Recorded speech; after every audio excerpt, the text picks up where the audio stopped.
लोग कहते हैं कि मेरी संतान पता नहीं मुझे भोजन देगी या नहीं देगी। हम ये कहते हैं कि भोजन संतान नहीं, भोजन आपके अपने कर्म और संस्कार देते हैं। यदि आपके कर्म अच्छे हैं, आपने उनको अच्छे संस्कार दिए हैं, तो भोजन की बिल्कुल भी चिंता मत करो। संतान को चाहिए, संतान के प्रति वो जो मुंह से निकालता वो बच्चा कहता है कि मुझे यार 20,000 का फोन चाहिए। पिता कुछ भी करे, खाने में कटौती करे, अपने पहनने में करे, 20,000 का फोन लाके पुत्र को देगा। लेकिन कभी सोचते हैं कि हम इस सामग्री के साथ साथ, इन पदार्थों के साथ साथ उसको अच्छे संस्कार भी दें। कभी सिखाते हैं हम छोटे बच्चों को कि जाओ बेटे, मेरे माता पिता हैं, तुम्हारे दादी बाबा हैं, इनके सुबह उठ के पैर छुआ करो, इनकी बात माना करो, इन्हें कभी कभार पानी दे दिया करो। ऐसे संस्कार भी सिखाइए। कुछ माताएं बड़ी समझदार होती हैं, बच्चे से कहेंगी बच्चा कि जा बाबा के पैर छू गया तब तुझे टॉफी देंगे या लड्डू देंगे, उसे लालच देती है। शुभ कर्म कराने के लिए उसे कुछ उपहार देती है।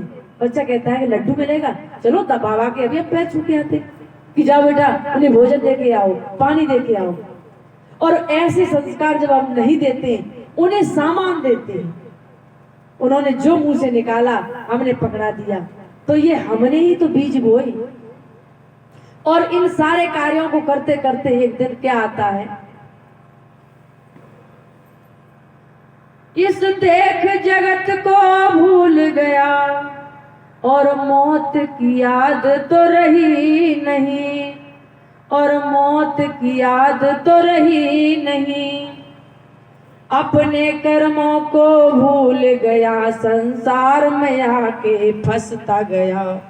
अपने कर्मों को भूल गया, संसार को देख के फंसता गया। उस दिन की तुम याद करो, उस दिन की याद करो, जब उल्टे लटके थे, गर्भवास में उल्टे लटके थे, पड़ी गले में फांसी थी। इस देख जगत को भूल गया और मौत की याद तो रही नहीं, और मौत की याद तो रही नहीं। आते ही संसार में इन कर्मों में तुम फंसते गए। इस संसार में आके और उन कर्मों में फंस गए जिन कर्मों से मेरे सामने ऐसे भोग पदार्थ पैदा हो गए। नारी बेटा नाती पोता सब ही तो हंसी उड़ाएंगे। कब? जब वृद्धावस्था आएगी। जिनके लिए आपने एक पल का सत्संग में जाने का समय नहीं निकाला, कि नाती बेटा नारी बेटा सब ही तो हंसी उड़ाएंगे, और बंदर जैसी शकल देख कर मूछ पे ताव लगाएंगे।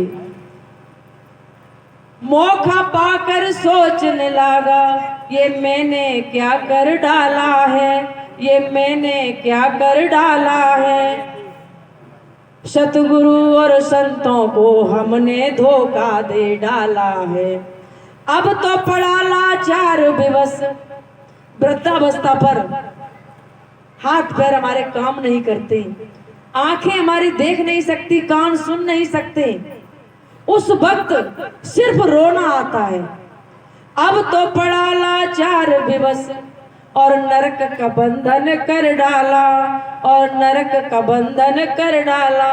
ये देख के सामल दुनिया ने अब नगर अंधेरा कर डाला। ये देख रहे हम कि एक नहीं नगर की नगर उसी संसारी इच्छाओं और कामनाओं में फंसे हुए हैं। और हमें संतों के संग से ये पता चलता है कि मेरे क्या कर्म है, क्या शुभ कर्म है और क्या अशुभ कर्म है। हम अपने मन को किस जगह लगा रहे हैं, क्या हमें कर्म करना चाहिए और क्या नहीं करना चाहिए। और जब तक एक भक्त आए थे और उनसे गुरुदेव ने कहा कि बेटा कुछ भजन किया करो, तो वो भक्त कह रहा है कि गुरुदेव जब तक मेरा परिवार सुखी नहीं है हम अपने परिवार से सुखी नहीं है, भजन में मन ही नहीं लगता। कि परिवार में दुख का कारण क्या है? कि दुख का कारण है घर में 4 सदस्य, उस चारों की अलग अलग धारणा है, कोई किसी की बात नहीं मानता। तो ये तुम्हारी शिकायत है कि दूसरे सदस्य को पूछा तो वही बात वो कह रहा है कि कोई किसी की बात नहीं मानता। चारों सदस्यों को पूछा, सबकी यही बात थी। गुरुदेव ने कहा कि तुम एक दूसरे पे दोषारोपण कर रहे हो। यदि यही समस्या आप स्वयं सुलझाओ कि तुम स्वयं दूसरे की बात मानने लगो। परिवारी सदस्य एक दूसरे की राय मिलाकर पास में बैठकर और एक दूसरे का सहयोग, परिवार का मतलब होता है परवाह करना। पति को पत्नी की परवाह करना, पत्नी को पति की परवाह करना, पिता को पुत्र की परवाह करना कि ये क्या कर रहा, कहाँ जा रहा है, इसको क्या समस्या, क्या कमी है। जो संतानें अपने माता पिता की तन से, मन से, धन से, चारों तरफ से सेवा करती हैं, उन माता पिता का आशीर्वाद उनके ऊपर अनायास बरसता रहता है। वो कभी दुखी नहीं रहते, क्योंकि आप जिस किसी की भी पूजा मंदिर मस्जिद में करके वहां हाथ जोड़ के जो याचना करते हो, वो प्रत्यक्ष गुरु और माता पिता के मुखारविंद से ऐसे शब्द निकल जाते हैं कि बेटा सुखी रहो, सर पे हाथ रख दिया। लेकिन तन मन धन से किसी तरह से सेवा करके उन्हें रिझा तो लो, मना तो लो। तब जो माताएं, जो बहनें अपने परिवार को बहुत ही आनंद और शुद्ध सात्विक भोजन खिलाती हैं, उनका परिवार भी उतना ही आनंद और सुखी और शांतमय होता है। जैसे माताएं कुछ भोजन बनाते वक्त यदि क्रोध में हैं, तो उस क्रोध का असर उस भोजन पे पड़ेगा, और भोजन जो खाएगा वो पति या पुत्र या पिता शांत कैसे रह सकता है? वो क्रोधदायक भोजन खिलाया है। पहले समय में आपने देखा हो, गांव में भंडारे इत्यादि में, विवाह शादी में भोजन बनाती थी माताएं बहनें, और भजन गाते हुए, क्यों गाते वक्त मनोवृत्ति बहुत शुद्ध और सात्विकी आनंदमय हो जाती है। और वो आनंद से भोजन बनाते वक्त वही भोजन जो खाते थे, सब लोग बड़ी तारीफ करते थे कि बहुत सुंदर भोजन बना, और उससे ही आपकी वृत्ति, मनोवृत्ति शुद्ध होती है।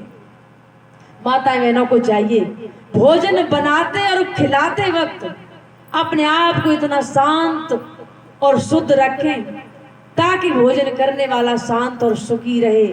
उसके बदले में वो आपके ही परिवार को सुखी रखेगा। आप उसको क्रोध दिला रही हो और बदले में चाह करती हो कि ये पूरे परिवार को सुख दे। कहने का मतलब है, सत्संग का समय भी हमारे लिए कम है और कुछ लेट हुआ, कल भी बताएंगे, शाम को भी बताएंगे कि पहले जीवन जीने की कला हम संतों से सीखते हैं, परिवार को और अपने आप को सुखी शांत बनाकर, और फिर अंतिम जो बताई कि संतों के संग से ध्यान साधना सीखते हैं, फिर सब कुछ अपने आप सही हो जाता है। लेकिन सवाल उठता है, शाम को एक माताजी कहती थी कि मन नहीं लगता, कि भजन करें तो भजन में मन नहीं लगता है, सत्संग सुनने के लिए कहो आप तो सत्संग सुनने में मन नहीं लगता है, कोई भी ऐसा कार्य करने में मन नहीं लगता है। ये मन है क्या? इस मन के ही पीछे थोड़ा हमें मनन करना है। सतगुरु कबीर साहब ने कहा है कि बाजीगर का बांदरा जैसे जीव मन के साथ नाना नाच नचाए के ले राखे अपने हाथ। ये जो जीव है, साफ स्पष्ट हो रहा है कि मेरा मन नहीं लगता, इसका मतलब तुम कोई और हो, मन कोई और है। आपके कहने से स्पष्ट हो गया। हम कह रहे हैं कि मेरा मन नहीं लगता, यानी मेरा कुछ और है, मैं कुछ और हूं और मन अलग है। तो जो मैं हूं वो है जीव, चेतन जीव, जिसे आत्मा कहते हैं। उसी को कहा गया है कि बाजीगर का बांदरा। जिस प्रकार बाजीगर इस बंदर को ट्रैंगन देके और अपने साथ रखता है, और जब अपना कोई डमरू बजा के लोगों को इकट्ठा करके और उससे सारा खेल करवाता है, और वो बंदर खेल करके और नाना नाच नचा के तरह तरह के नाच नचता है, भीख मांगता है, पता नहीं क्या क्या करता है, और ले रा के अपने हाथ बस नाच नचाया और पकड़ के बांध लिया अपने पास और रखा। इसी प्रकार इस मन ने इस जीव को अपने चंगुल में फंसा लिया, और एक तरह से नहीं, इस जीव ने नाना प्रकार से बना हुआ है, हजारों प्रकार से। एक बेचारा जीव है और कई एक तरह से बना हुआ है। इसको छुड़ाने के लिए आपको संतों का संग करना ही पड़ेगा। और इस मन को, महिपाल जी एक भजन सुना दे कि चेतन चमक न्यारी समझ मन बावरिया, चेतन चमक न्यारी, चेतन चमक न्यारी समझ मन बावरिया।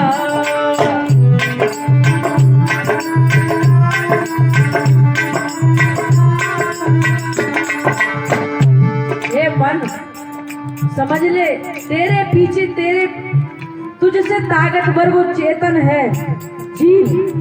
ये तू अपने स्वरूप को पहचान ले। मन तो तुझसे ही तो निकला हुआ है।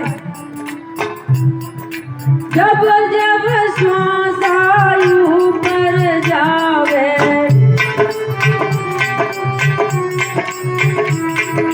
तब तब शोका शब्द उठावे।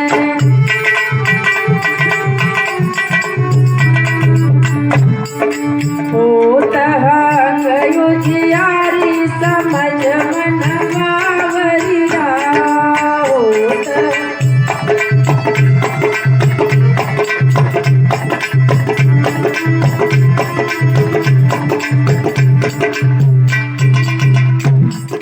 चेतन चमक न्यारी समझ मन बावरिया।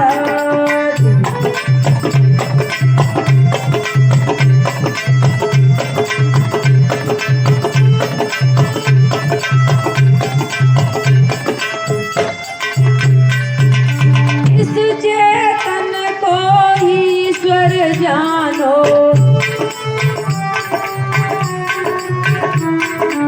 और ब्रह्म में सूरत जमानो। सतगुरु का उपकार समझ मन बावरिया, सतगुरु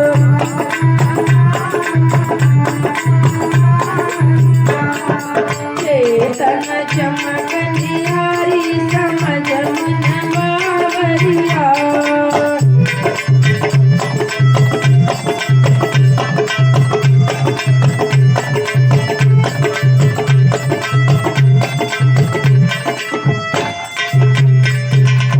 आरख चोट लगत घट माही,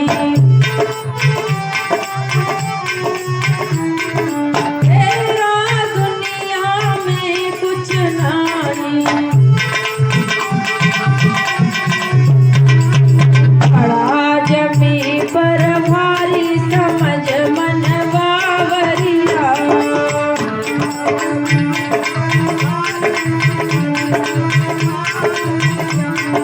चेतन चमक न्यारी समझ मन बावरिया।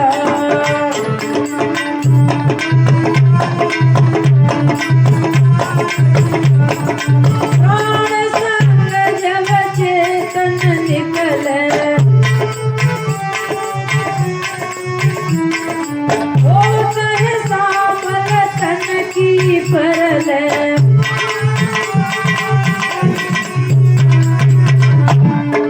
होत सेंदो भव पारी समझ मन बावरिया, होत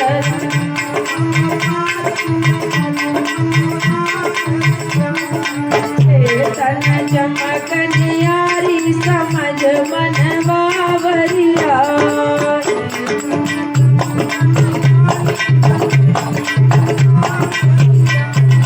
बावरिया मन बावरिया।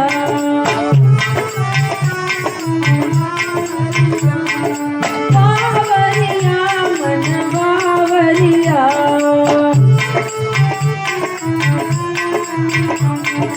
चेतन चमक न्यारी समझ मन बावरिया। चेतन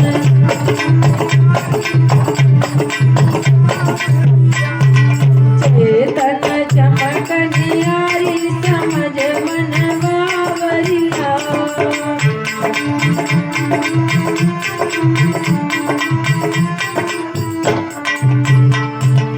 अपनी चेतन को समझो।